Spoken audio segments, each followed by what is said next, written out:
श्री शिवाय नमस्तुभयम।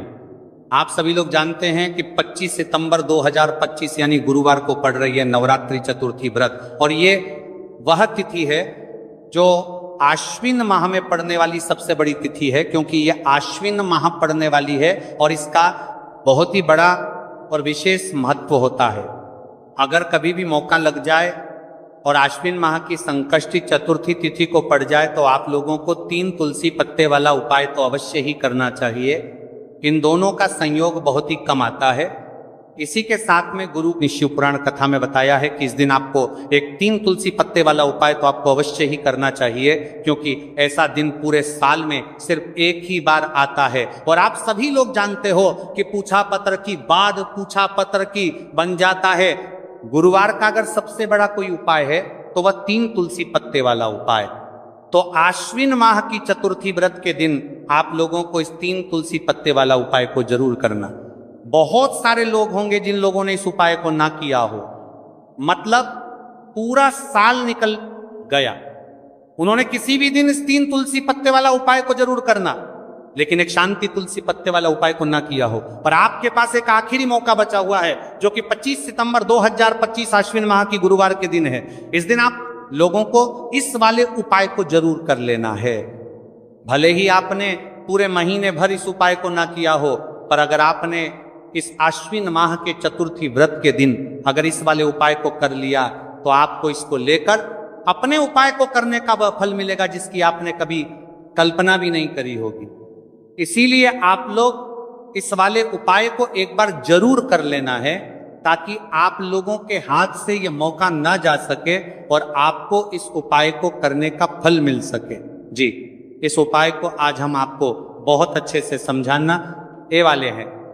इस वीडियो को देखने के बाद इस उपाय को समझने के लिए आपको कोई और वीडियो को देखने की जरूरत नहीं पड़ेगी। तो चलिए उपाय को शुरू करते हैं। देखिए, यह इस आश्विन माह के चतुर्थी व्रत के दिन ये इतना खास होता है, इतना महत्वपूर्ण होता है, देखा गया है। कभी कभी बड़े बड़े पूजा पाठ अनुष्ठान से जो मनोकामना पूर्ण नहीं होते, वो आश्विन माह की चतुर्थी व्रत के दिन एक छोटे से उपाय करने से ही आपकी मनोकामना पूर्ण हो जाती है। और बहुत सारे लोगों ने इस उपाय को किया भी है और उनको इस उपाय को करने का फल भी जरूर मिला है। अगर आप लोग भी इस उपाय को करना चाहते हैं तो आप इस उपाय को पहले अच्छे से समझ लेना, सुन लेना, उसके बाद करना। आपको इस उपाय का फल जरूर मिलेगा। और इस उपाय को कर लेने से आपके घर में चाहे किसी भी प्रकार की दुख और समस्या क्यों ना चल रही हो, आपको उसका कारण भी नहीं पता है कि भाई ये समस्या किस कारण से चल रही है, उसका कुछ भी आपको कर लेने कर्मी है। कारण हो सकता है जैसे पितृदोष हो सकता है, या किसी भी तरह का मंगल दोष भी हो सकता है। तो इस दिन आप लोगों को ये वाला उपाय कर लेना है। ये एक ऐसा उपाय है जिस उपाय को अगर किसी विशेष दिन पर किया जाए तो भाई उस विशेष दिन का जो है वह तो हमें मिलता ही मिलता है। हाँ, पर हमने उस दिन पर इस उपाय को किया है तो हमें उससे भी बड़ा फल मिलता है, और फल बहुत जल्दी मिलता है, क्योंकि आप इस उपाय को बहुत ही बड़े और विशेष दिन पर कर रहे हो। तो चलिए अब उपाय के बारे में बात करते हैं, लेकिन उससे पहले आप लोगों को यह जानना आवश्यक है कि आखिर ये उपाय ये करना है, किसको करना है और कैसे करना है। तो चलिए हम आगे आपको वीडियो में एक एक करके बता देते हैं। लेकिन उससे पहले अगर आप लोग हमारे चैनल पर पहली बार आए हैं या फिर मेरी आवाज आज पहली बार सुन रहे हैं तो हमारे चैनल को सब्सक्राइब जरूर करता है। लेकिन आपने पहली पर वीडियो को लाइक करके कमेंट बॉक्स में श्री शिवाय नमस्तुभय ओम नमः शिवाय जरूर टाइप कर देना। तो इस 3 तुलसी पत्ते वाला उपाय को हमें इस आश्विन माह की चतुर्थी व्रत के दिन कैसे करना है, किसको करना है, किस समय करना है और कहां पर करना है, ये सारे सवालों के जवाब आपको इस वीडियो में मिल जाएंगे। और जो ये वीडियो देखेगा भाई उसको 3 तुलसी पत्ते वाला उपाय जरूर करना चाहिए, क्योंकि इस दिन तुलसी पत्ते का भी बहुत ही बड़ा और विशेष महत्व होता है। चाहे 3 तुलसी पत्ते वाला उपाय की तो या सोने पर सुहागा वाली बात हो जाती है, और ये एक बहुत ही बड़ा उपाय हो जाता है इस आश्विन माह की गुरुवार का। तो अब इस 3 तुलसी पत्ते वाला उपाय को आखिर करना किसको है, सबसे पहले हम लोग वो बात जान लेते हैं तो देखो, घर की जो बड़ी माताएं बहनें होती हैं, उन माताओं बहनों में से कोई भी एक बड़ी माता बहन इस वाले उपाय को कर सकती है। और अगर आप चाहे तो अपने घर में से सभी सदस्यों को भी इस उपाय को करवा सकते हैं। अगर किसी व्यक्ति की खुद की कोई मनोकामना है, खुद की कोई दुख और परेशानी है जो कि वह अपने लिए ही करना चाहता है, इस वाले उपाय को तो वह खुद अपने लिए भी कर सकता है। बाकी अगर कोई घर में से ऐसा है जो कि अपने पूरे घर परिवार की सुख और शांति के लिए या वाला उपाय करना चाहता है, तो भाई वह भी कर परिवार की सुख और कर पाए सकता है, उसमें भी कोई दिक्कत वाली बात नहीं है। कहने का मतलब यह है कि इस उपाय को हर एक सदस्य भी कर सकता है और पूरे घर परिवार के सदस्य के लिए घर की बड़ी माताओं बहनों में से कोई एक माता बहन भी कर सकती है। माताएं बहनें अगर घर में उपस्थित ना हो या वाला उपाय ना कर पा रही हो, तो फिर घर का कोई बड़ा सदस्य भी इस 3 तुलसी पत्ते वाला उपाय को कर सकता है, चाहे फिर वह पुरुष ही क्यों ना हो, उसमें कोई भी दिक्कत वाली बात नहीं है। उसके बाद में जो अगला प्रश्न निकल कर आता है वो ये आता है, इस उपाय को लेकर के आखिर इस उपाय को हमें किस समय करना है, सुबह के समय करना है कि शाम के समय करना है? तो देखो, इस वाले उपाय को आप लोग सुबह के समय भी कर सकते हो और शाम के समय प्रदोष काल में भी कर सकते हो। अब अगर आप पूछो कि भाई साहब सबसे उत्तम समय कौन रहेगा इस 3 तुलसी पत्ते वाला उपाय को करने का, तो हम आपसे बस यही कहेंगे कि इस उपाय को आप सुबह के समय करेंगे तो ज्यादा बेहतर होगा। बाकी अगर प्रदोष काल शाम के समय भी करेंगे तो भी अच्छा होगा, उसमें कोई भी दिक्कत वाली बात नहीं है। तो अब जो अगली सबसे बड़ी और महत्वपूर्ण बात आती है वह ये आती है कि सुबह अगर हम उपाय को करेंगे तो हमें कितने बजे से लेकर कितने बजे तक के बीच में करना है, और शाम के समय प्रदोष काल में करेंगे तो हमें कितने बजे से लेकर कितने बजे के बीच में करना है। तो देखो, सुबह जितनी जल्दी हो सके आप उपाय को करने की कोशिश करना। बाकी अगर किसी कारणवश लेट भी हो जाओ, थोड़ी देर भी हो जाए, तो 10 या 11 बजे तक भी आप उपाय कर लेना, और 12 बजे से ज्यादा देरी ना हो। ठीक है, इस बात का ध्यान रखना। उसके बाद में अगर शाम के समय प्रदोष काल की बात करें, प्रदोष काल का जो समय है होता है वह शाम के 6 बजे से शुरू हो जाता है। मतलब शाम के 6 बजे से लेकर 7 बजे के बीच का जो समय होता है, यह समय प्रदोष काल का समय होता है।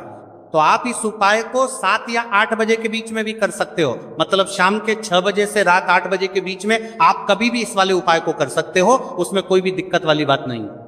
तो देखो, सबसे पहला उपाय देखिए आपको क्या करना है। देखिए, आश्विन माह के दिनों में विशेषकर भगवान शिव और माता पार्वती और विष्णु भगवान का पूजन किया जाता है।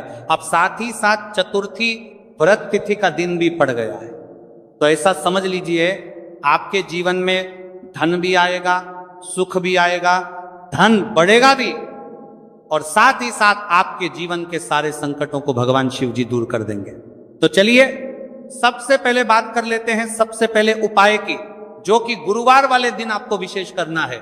और इस उपाय को करने से आपकी कोई भी ऐसी इच्छा, कोई भी विश जो अभी तक अधूरी है, पूरी नहीं हो रही है, तो आपकी बड़ी से बड़ी विश और मनोकामना भी पूरी हो जाती है। जब आप चतुर्थी व्रत तिथि वाले दिन इस पहले उपाय को कर लेते हैं, तो देखिए आप सभी जानते हैं कि श्री हरि विष्णु जो है उन्हें तुलसी दल सबसे प्रिय है। बिना तुलसी माता के श्री हरि विष्णु अधूरे हैं, और बिना तुलसी पत्तों के श्री हरि विष्णु का भोग अधूरा है। अब श्री हरि विष्णु को प्रसन्न करके आप अपनी किसी भी मनोकामना को पूरा कर सकते हैं, क्योंकि श्री हरि विष्णु प्रसन्न हो गए तो आपकी कोई भी विष्णु का पता ना हो जाए और इच्छा मनोकामना अधूरी नहीं रहेंगी। देखिए, हम सभी के घरों में माता तुलसी का पौधा अवश्य ही होता है। तो देखिए, हमें तुलसी जी के पौधे से सबसे पहले तो 3 पत्ते तोड़ने हैं। देखो, चतुर्थी व्रत वाले दिन आपको तुलसी के पत्ते नहीं तोड़ने हैं। तो देखिए, तुलसी जी के आपको 3 पत्ते तोड़ लेने हैं, और इन तुलसी जी के पत्तों को तोड़ने के बाद आपको 1 चुटकी हल्दी भी अपने साथ में लेनी है। हल्दी के अंदर आपको जल मिलाकर के पेस्ट के रूप में तैयार करना है, और इसी के साथ में आपको एक दीपक भी लेना होगा। दीपक आप मिट्टी का भी ले सकते हैं, आटे का भी ले सकते हैं, और इस दीपक में आपको शुद्ध घी डाल के इसमें आपको लंबी रुई की बाती का प्रयोग करना है। देखिए, आपके पास है 3 तुलसी जी के पत्ते हैं, तो पहला जो तुलसी जी का पत्ता है उस पर आपको सबसे पहले तो जो आपने हल्दी ली है उसकी एक बिंदी लगानी है। और पहला जो तुलसी जी का पत्ता है, आपके घर में भगवान विष्णु का चाहे कोई सा भी स्वरूप हो, चाहे लड्डू गोपाल जी का स्वरूप हो, या फिर भगवान कृष्ण की आपके मंदिर में प्रतिमा हो, या फिर भगवान श्री राम की प्रतिमाएं, उनके सामने आपको पहला तुलसी जी का पत्ता अर्पित करना है। अब देखिए, आपके पास जो 2 तुलसी जी के पत्ते हैं और आपके पास जो एक दीपक है, इन्हें आपको लेकर के पहुंचना है अपने ही घर में तुलसी जी के पौधे के पास में। देखिए, सबसे पहले तो आपके पास जो 2 तुलसी जी के पत्ते हैं, जी के पत्ते हैं, उन पर भी आपको हल्दी की एक एक बिंदी लगानी है और उन दोनों ही तुलसी जी के पत्तों को आपको अपने घर में तुलसी जी के पौधे के वहां पर ही अर्पित कर देने हैं। और इस प्रकार से ये दोनों पत्ते भी तुलसी जी के पौधे के पास मम अर्पित कर देने हैं। और इस प्रकार से करने के बाद अंत में जो आपके पास एक लंबी बाती का दीपक है, इसे आपको तुलसी जी के पौधे के पास में ही प्रज्वलित कर देना। जो भी व्यक्ति अपने ही घर पर इस प्रकार से तुलसी जी के 3 पत्तों का ये उपाय कर लेता है तो उसका परिवार हमेशा खुश रहता है, उसके परिवार में कभी भी कोई भी संकट उत्पन्न नहीं होता है। और यदि आपके घर में जो भी ग्रह क्लेश है वह भी समाप्त होते हैं। तो इस प्रकार से ये सुंदर सा उपाय करना है। अब बात करते हैं अगले उपाय की। देखो, यदि आपके जीवन में आर्थिक संकट बहुत अधिक हो रहे हैं, धन की समस्या लगातार जीवन में बनी हुई है, 1 रुपयों को प्राप्त करने के लिए आपको बहुत अधिक मेहनत कर रहे हैं, तो आज रात्रि में सोने से पहले आपको कोई एक चमत्कारी दीपक का उपाय अवश्य करना। या फिर यदि आपका जो व्यापार है, बिजनेस है, दुकान है, वो अच्छे से नहीं चल पा रही है, तो आज रात्रि में इस विशेष दीपक का उपाय आपको अवश्य करना चाहिए। देखो, दीपक हमारे घर में सभी नकारात्मक शक्ति को बाहर करता है। ये उपाय आपको साल में केवल 1 बार करने का ही मौका मिलता है। देखिए, इस उपाय के लिए आपको तुलसी जी की जो सूखी लकड़ी होती है उसे ले लेना है। देखिए, यदि आपके पास पुरानी तुलसी जी की लकड़ी है तो उसे आप ले सकते हैं, और यदि आपके घर में तुलसी जी जो लकड़ी है वह सूखी हुई है तो उसकी लकड़ी आप तोड़ के इस्तेमाल कर सकते हैं। लेकिन आपको ध्यान रखना है कि सूर्यास्त से पहले पहले ही आपको ये जो तुलसी जी की लकड़ी है इससे अवश्य ही तोड़कर दे लेना है। तो इस उपाय के लिए आपको सबसे पहले तो एक मिट्टी का दीपक लेना होगा, चाहे तो आटे का दीपक भी ले सके, क्योंकि आटे का दीपक सभी दीपक में सर्वोत्तम माना गया है। इस दीपक के अंदर आपको शुद्ध घी का प्रयोग करना होगा, और इससे दीपक के अंदर आपने जो तुलसी जी की लकड़ी ली है उसे भी रख देना है। लेकिन ये जो तुलसी जी की लकड़ी है, इसमें आपको चारों तरफ अच्छे से घी लगा लेना है। देखिए, गुरुजी ने बताया है कि जो तुलसी जी की लकड़ी है, यदि आप उपाय करते हैं और बहुत ही शीघ्रता से जल जाती है, तो इसके लिए आपको एक कार्य करना है। आपको थोड़ी सी रुई ले लेनी है और उस रुई को आपने जो तुलसी जी की लकड़ी ली है उस पर अच्छे से चारों तरफ लपेट देनी है। तुलसी जी की लकड़ी के ऊपर रुई लपेटने के बाद इसे आपको पूरा घी के अंदर डुबो लेना है। अब इसे आपको बाती से बर्तन की आग के बीच में कार्य कि पर देना है के रूप में प्रयोग करना है। अब इसे आपको प्रयोग करना है। अब इसे आपको बर्तन की बाती के बाद दीपक को आपको प्रज्वलित कहाँ करना है, तो इस दीपक को आपको या तो भगवान विष्णु के सामने प्रज्वलित करना होगा या फिर आपको भगवान श्री राम के सामने प्रज्वलित करना होगा। तो लाकानी के लिए प्रज्वलित करना होगा या फिर भगवान कृष्ण के सामने, यानी कि भगवान विष्णु के जो भी अवतार हैं उनके सामने आप यह दीपक प्रज्वलित कर सकते हैं, या फिर आप इस दीपक को माता तुलसी जी के सामने भी प्रज्वलित कर सकते हैं। पूज्य गुरु जी ने बताया है कि जो भी व्यक्ति इस प्रकार से तुलसी जी की डंडी से ये दीप दान कर देता है उसके जीवन में कभी भी धन की समस्या नहीं होती है। इसीलिए आपको ये पूरे साल में केवल एक बार ही मौका मिलता है। इस उपाय को करके देखना, आपकी सभी इच्छाएं जरूर पूर्ण होंगी। ये जो उपाय करता रहे नहीं होंगी, ये जो है रात्रि में सोने से पहले करना है। ये उपाय करते सर्वश्रेष्ठ होने वाला है।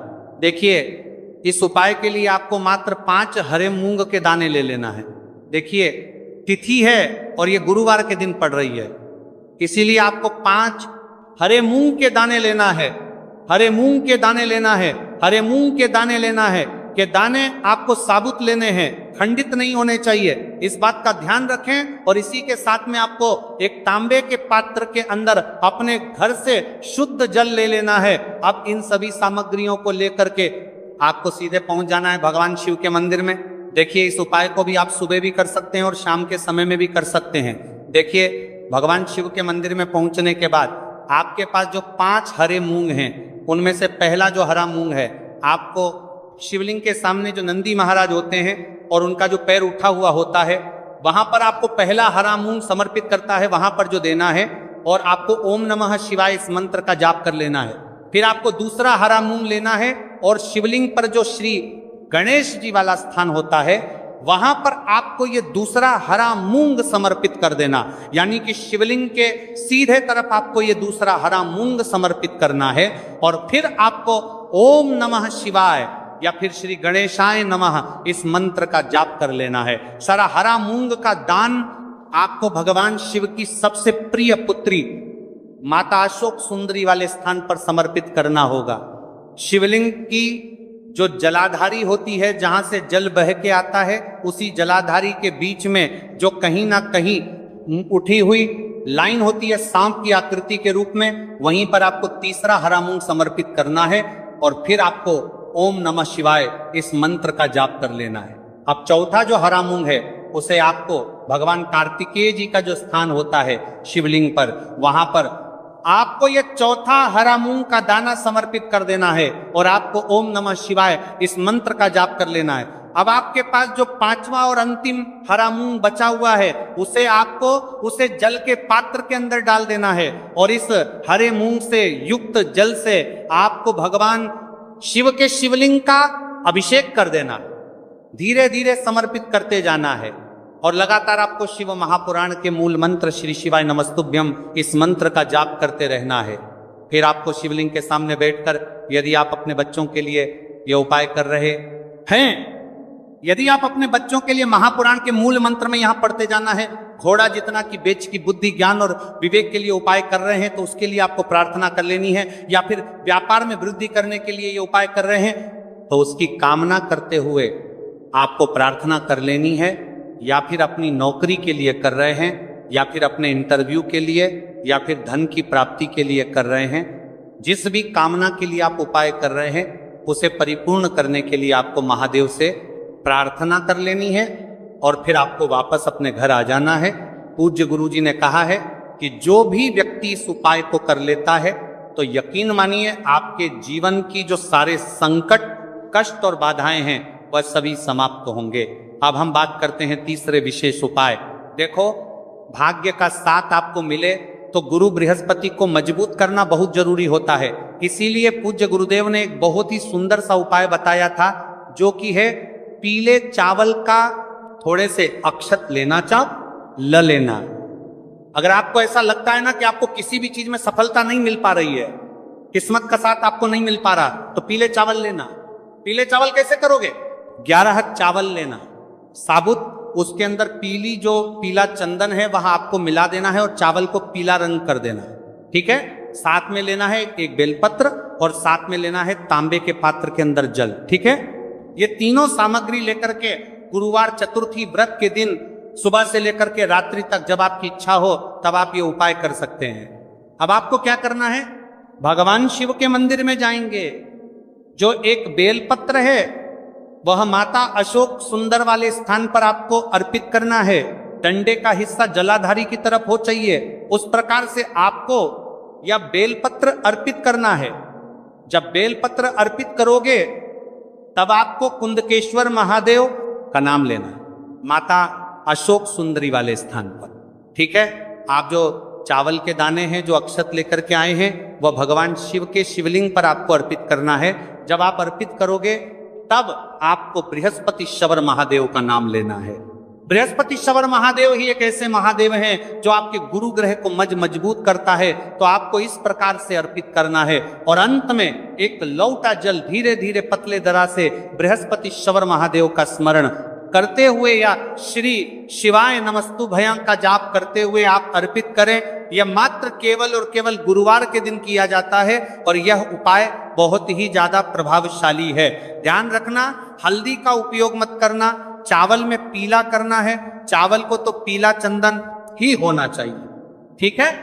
अब ये जो उपाय जो भी करता है निश्चित तौर पर उसके जीवन के सारे अंधकार दूर होते ही होते हैं, उसको सफलता भी मिलती है, बृहस्पति मजबूत होते हैं, किस्मत का साथ उसको मिलने लगता है। ये उपाय अगर आप प्रदोष काल के समय करते हैं तो और लाभकारी सिद्ध होता है। तो ये थे पूज्य गुरु जी द्वारा बताए गए कुछ बहुत ही खास उपाय। अगर आपको जानकारी अच्छी लगी हो तो वीडियो लाइक करिएगा। मिलते हैं फिर एक नए वीडियो के। श्री शिवाय नमस्तुभय।